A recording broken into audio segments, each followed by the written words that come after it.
my client is charged with. The amount of the fraud is $689,970.24. Alhamdulillah. Assalamu alaikum warahmatullahi ta'ala wa barakatuh. My name is Ishaq Mustakim. My father is from Haiti and my mother is from Switzerland, and I'm Muslim 2 years now. I was born in Montreal and I grew up in Montreal. When I was a young kid, I was really good in school. Like my mom, I'm sure my mom had like high hope in me because I was his first kid, and I was a really good kid, really good grades in school and everything. Everything changed while I was looking for happiness. I was only living with my mom and my stepfather, and I didn't really have a father figure. My stepfather was not a father figure, and my dad was not in my life. So I ended up being raised by the street. So at the age of 13, 14 years old, I started looking like the other kids in school, and I saw them, I saw the kids that were taking drugs and drinking alcohol and going out with girls. I saw them more happy than the other kids. So I started to wanted to be with them and try that stuff. So that's what I did. And hanging out with bad people end up to giving us bad habits. So at the age of 15, I was so bad that they put me in a juvenile jail. So I went to juvenile jail for a few months, and after that I didn't stop doing bad things. I did so much bad things that they wanted me to lock me down for good. So I ran out from that juvenile jail, and after that my mom had to send me back to Switzerland.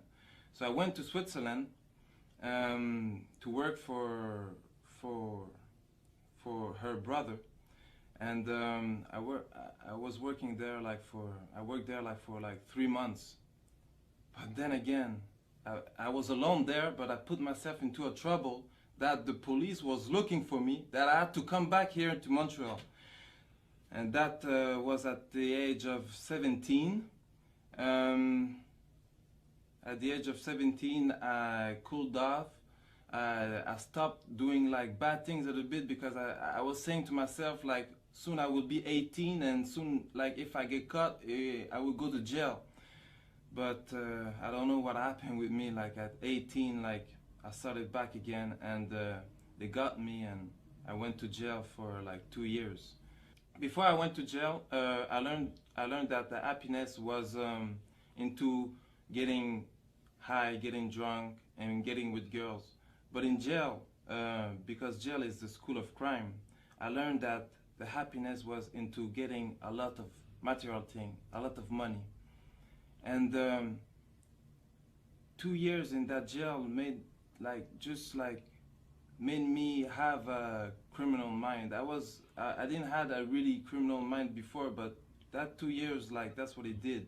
And I was Christian before, and I was Christian, but I was not praying. I was only praying when I wanted something really bad, or when I was into problems.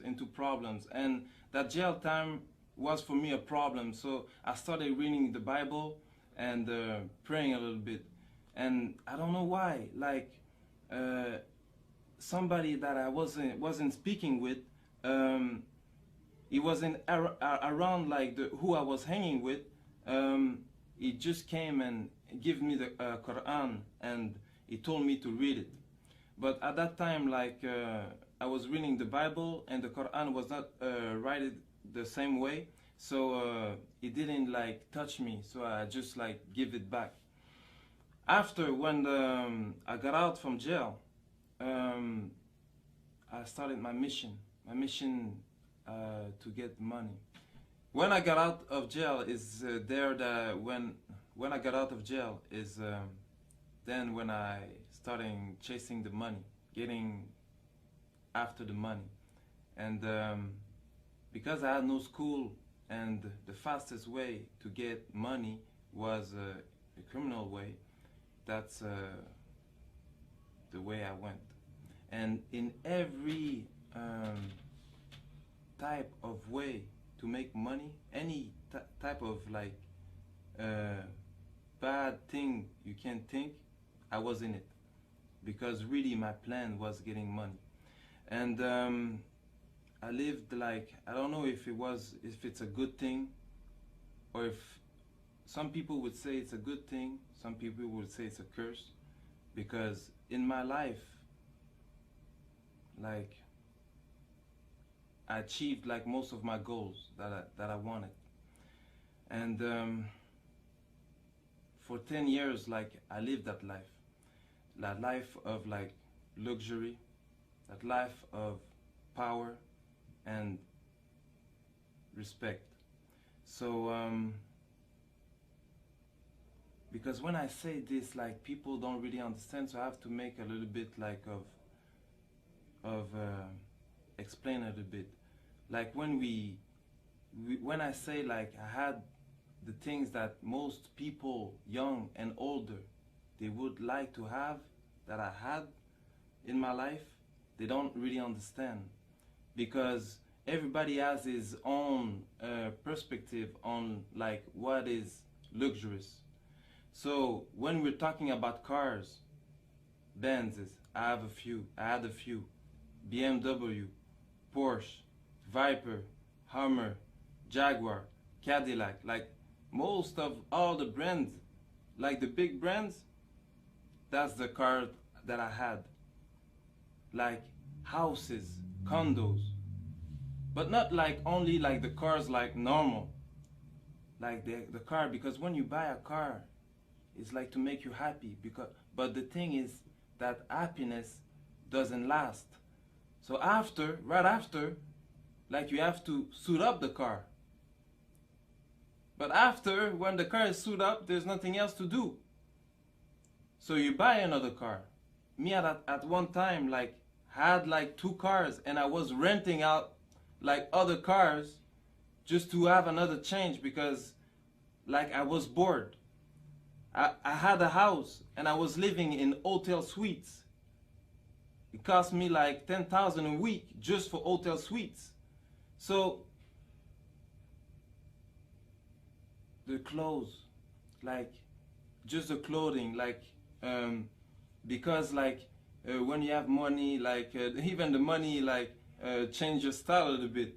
Because before I was like I was dressing like everybody, but after that I had to like buy suits, you know, like $3,000-4,000 suits, you know. And I had like me, I was not really the type that was going like into clubs and partying. I didn't really like that. What I liked it more was really, because really I was on a mission. I really liked it more like staying home, counting money, planning for other plans, you know. So when I got out into the club, was only like for money purpose. When we had like meetings, or like when they invite me, so they had to be like VIPs and everything. Because the thing is that most of the rappers, they want to be like gangsters, and most of the kids, they want to be like rappers. But those rappers, they want to be like the criminals. And at one time, that was the type of person I was. I was a person that really liked like to enjoy a good meal. So that's what I liked it most. Every day going to big restaurant, like the biggest restaurant of the cities, and eating on floors that most of you will never see. Like floors that are not open to the public. So we eat like for like few thousand a meal. And that's nothing, because there's other people that's doing more, you know. So that was the type of life that I was living. And I lived like a millionaire life for like 10 years. But at the end, because all that doesn't come from nothing, you have to work a lot. And at the end, I was questioning myself, like, because when you have all that, and I didn't find the happiness, like, even at one time, because I was in my house, that I rebuilt my complete house, like, I made a container, like, to come in front of my house, and I destroyed everything, like, throw out everything in the container, and I rebuilt everything, like, with the best of the material. But even after, I'm alone in my house, like, and I'm thinking, like, I'm not happy. Even if I drink the best of the alcohol, I'm not happy. So I was questioning myself, like, really badly. And it's then when sometime, like, you go into, like, little, like, what we can call, like, depression, because you're questioning yourself so much.